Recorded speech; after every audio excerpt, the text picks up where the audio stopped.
everybody. I'm here today with Brent Nelson. He is the founder and president of Converting Conversation.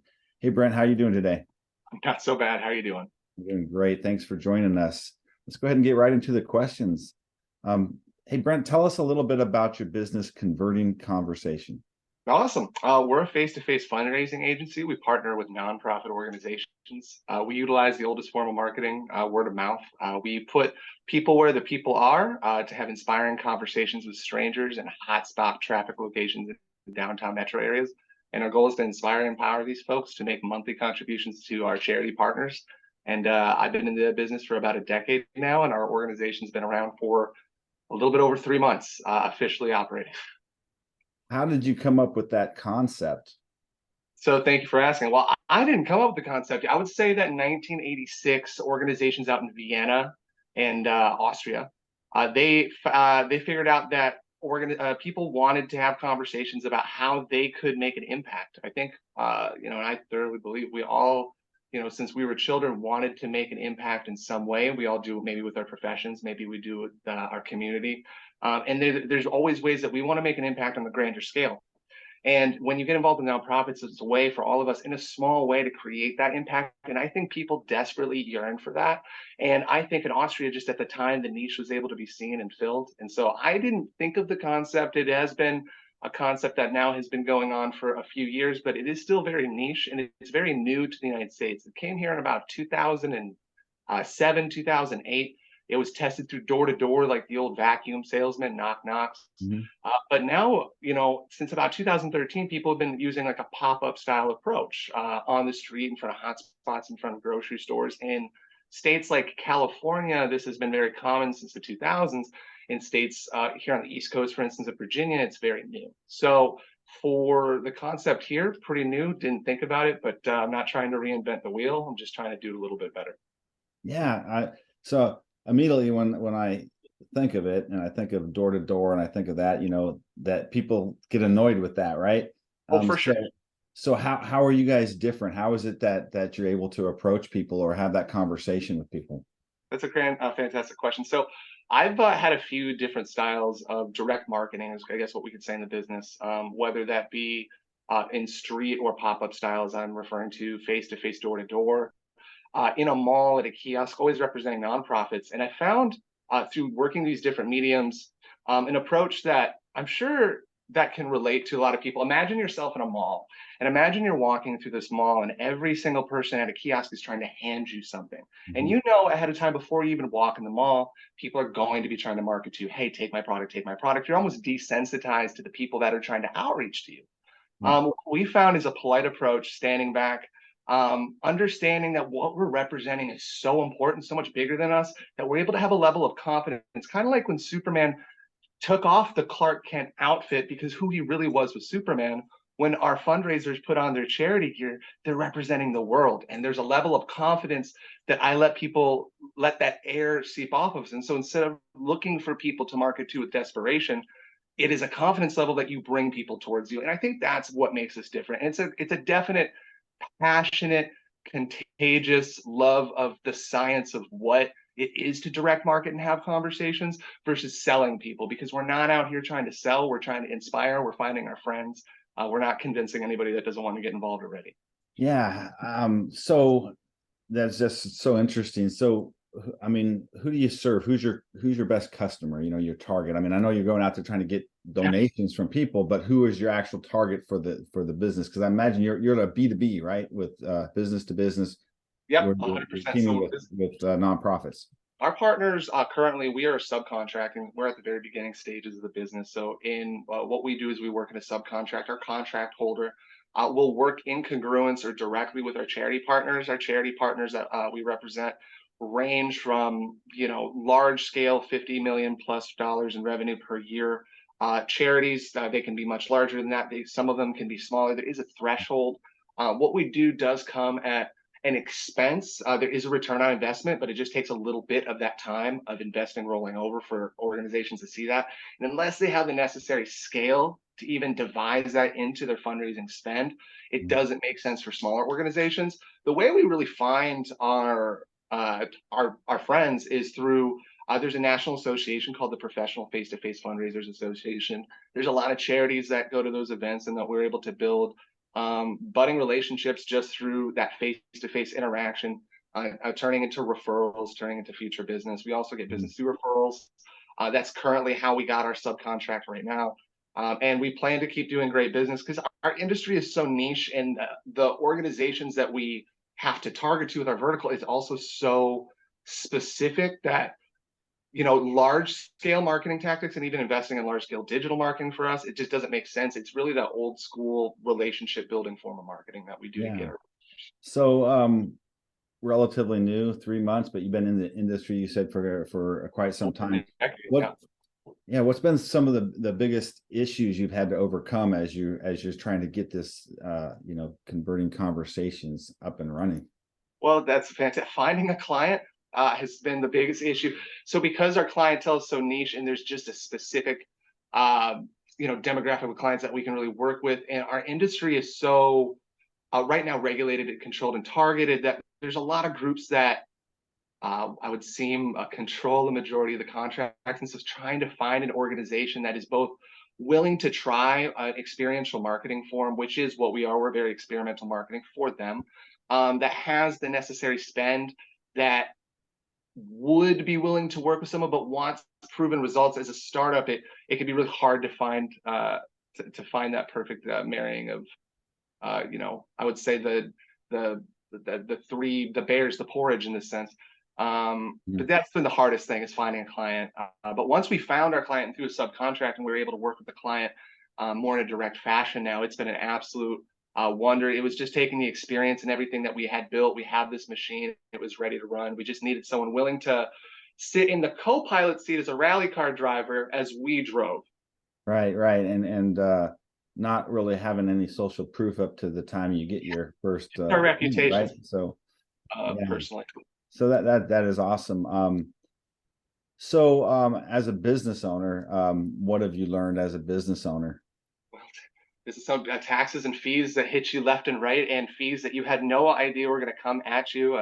Payroll complications, and just technical difficulties that you just necessarily wouldn't anticipate. Especially even if you have a partner, not having a large team like large scale businesses have, where they might have an IT department, they might have experts in all these different fields. None of us are necessarily experts in accounting or this, that, third. We're learning every day, and then we're getting the money necessary to purchase the right people on the dime at freelance. But as a startup, you have to focus on payroll first, making sure the employees are paid first.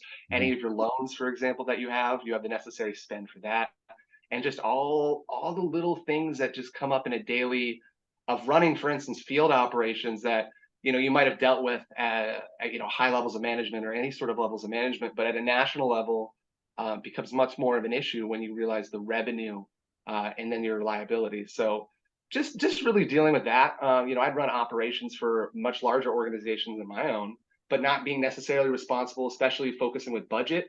That was always out of kind of my realm. Now that's definitely in my realm. It's a wake up call in some instances, but we've been profitable every single 2 weeks, and that's kind of how we build. And we're looking at it that way, and we're pretty excited. Yeah, that is exciting. So I imagine it takes quite a bit of a team, right, to get out there and do this face-to-face stuff. How are you approaching that? How are you, how is it that you're getting a team to do this? Because I imagine you're doing it in a lot of places, right? Yeah, right now we're doing it in Colorado. We're opening up Washington, D.C., Virginia. We want to work throughout Virginia and the Hampton Roads, Richmond, Williamsburg. Then we'd love to work with the North Carolinas, Raleigh, Durham, Chapel Hill, Charlotte, Wilmington. There's a lot of great areas local to the region that I currently actually live in. And then with what we do, we typically try to work spread out throughout the United States in busy metropolitan cities. It's kind of what is going to market well to the organizations that we work with. We're able to say that we have on the ground face-to-face outreach in this city, this city, this city, and that cross country footprint really does make a difference. So our expansion is also looking like Northeast Boston, California, Midwest Chicago, Minnesota, Pacific Northwest, Portland, Seattle, things of that nature. And to get these people, it takes a little bit of a couple approaches of recruitment. One of our business partners, he actually works as a private recruiter already, so he takes some years of private recruiting experience, and we're able to approach that digitally. Mm. Um, but then, organic recruitment, it is really getting on the ground and doing kind of what we do already, which is face-to-face outreach. Going up and setting in a college, setting up a table and doing exactly what we would do, but instead asking people how they're doing for work, what they're doing, if they're happy where they're at, and if they want a really amazing opportunity to do very well for themselves and the world at the same time. Yeah. That so yeah, I would think that would be finding the right people, right? I mean, not everybody is Yeah, cut out to do this kind of face-to-face stuff, right? So we fair enough. utilize disc assessment a lot in what we do, and so you really want the high I's and S's to do this, you know. So how do you approach it with that? I mean, when you're looking for the people to help you, what are you doing? Yeah, we have a full multi-week orientation. We are essentially a training phase that's going to get people on board with the tactics and the communication skills that we're really teaching people out there and the techniques. It is not just going and approaching people and having willy-nilly conversations. We do work on a structure. I'm not trying to reinvent the wheel of how inspiration can be done. There's really brilliant people out there like Simon Sinek who speaks that instead of talking about what and how you do, speak about why you do what you do. The what and how will come later. Apple is a really great example of marketing. Apple could simply say, hey, we make great computers. They're very fast. They're beautifully used by our computers. But what Apple says is, we believe in thinking differently. The way Mhm. we think differently is by making our computers beautifully designed, easy to use. They just happen to be great. Do you want to buy one? And then it changes the way that you think and approach the conversation. And so there is a manner of speaking out there. And so it's having a training phase, obviously great recruitment, great management who has good selection for talent as we're doing interviews, but it's honestly really good training. And it's really connecting to the charity's cause. What we're doing out there, as you kind of already noted, it is hard as you would perceive it to be. There is a lot of rejection. Sometimes rejection is a lot more heated and mean than you would imagine when working for a charity. I mean, I've been assaulted before out there on the streets. There's Wow. been different things that happening. If I've gone door to door, I've had weapons pulled on me. It's absolutely amazing the things that you encounter and be able to have resilience and bounce back from rejection. It's Mhm. something that you really can't train. It's something that you just have to see in certain people. Something I was taught by a really great mentor is, you can lead a horse to water, but it's up to them to, drink. And so to speak, we lead all these horses to the water that we have, and we have years and years of training technique and experience that we're able to put in through a small weekly structured program. And a lot of people are able to take that, and especially through smart and intelligent hiring. But unfortunately, as you would know, there's a lot of people that don't. And there's some organizations that have very high turnover. When I was coming up myself, I saw organizations that would hire 15 people a week. 13 or 12 of those people would be gone at the end of the Friday, and rinse and repeat. I just know for a return on investment standpoint, if we really want to focus on efficiency, that's just not necessarily the way to go about it. And so I believe in investing in employees and Mhm. giving employees a smart, structured, replicable. Because to be honest, I'm not necessarily good at going out and talking to people, but I am good at applying the structure Yeah. of what we use in the field. And if I can do that, anybody can do it. It's just about inspiring those people that, in despite of the odds, despite of the rejection, to have the resilience, because what we're doing is so much bigger than ourselves. Yeah. Yeah. And I mean, sales is a hard business, period, right? You do have to be resilient. You get so many rejections. But having a guide or script, I mean, we say, you need to have scripts, and you're not going to actually have it out there reading, but you have to have the scripts. You have to know what you say and what you're going to say For and how to sure. overcome those objections, and how to do that in a very professional way. And you mentioned Simon Sinek and other people. He actually was at one of our global conferences, spoke at one of our global conferences. So, you know, really amazing people out there, and you have to constantly learn, right, and constantly to be better. But it takes, I think it takes a really special person to really love sales because you do get so much rejection, but then there's like when it starts to go your way, I mean, it's like a drug almost. I mean, it feels so good, that you're able to make that connection. So I can see that. So, well, what have you learned about yourself during this? Well, the business process that I have the capability to remain resolute composure in situations I wouldn't have imagined. And although I don't know if any of us ever truly feels our age, but I'm able to reflect myself at a maturity level at times uh, that I feel as if my folks would be proud of. So I'm very happy about that. You know, I roll well with the punches in terms of business, I feel. Hmm. Uh, in terms of my development in what I do in the profession of what I do, the human condition is something that you really only understand through meeting people and having those conversations. You can't really read about it in a book. You can read about it from other people's experiences, but until you experience over and over and over the conversations with so many people, you don't necessarily understand. And being able to see and understand people at a different level through body language, through tonality is something that I think that everybody over time eventually learns, but I'm glad that I was able to learn it at a much younger age and then be able to pass that wisdom along.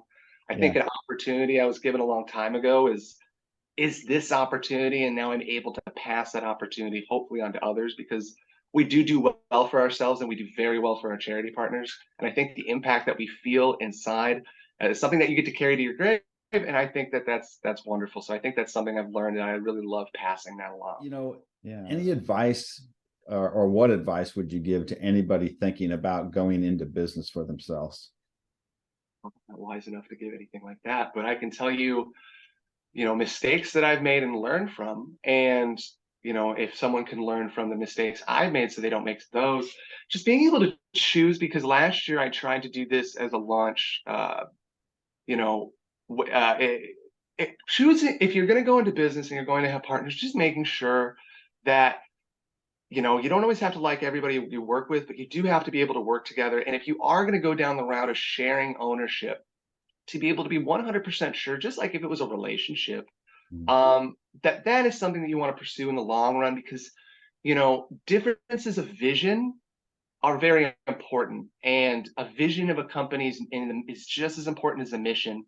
And if those visions differ and there's no way to come to common ground, that you could have figured that out before it began.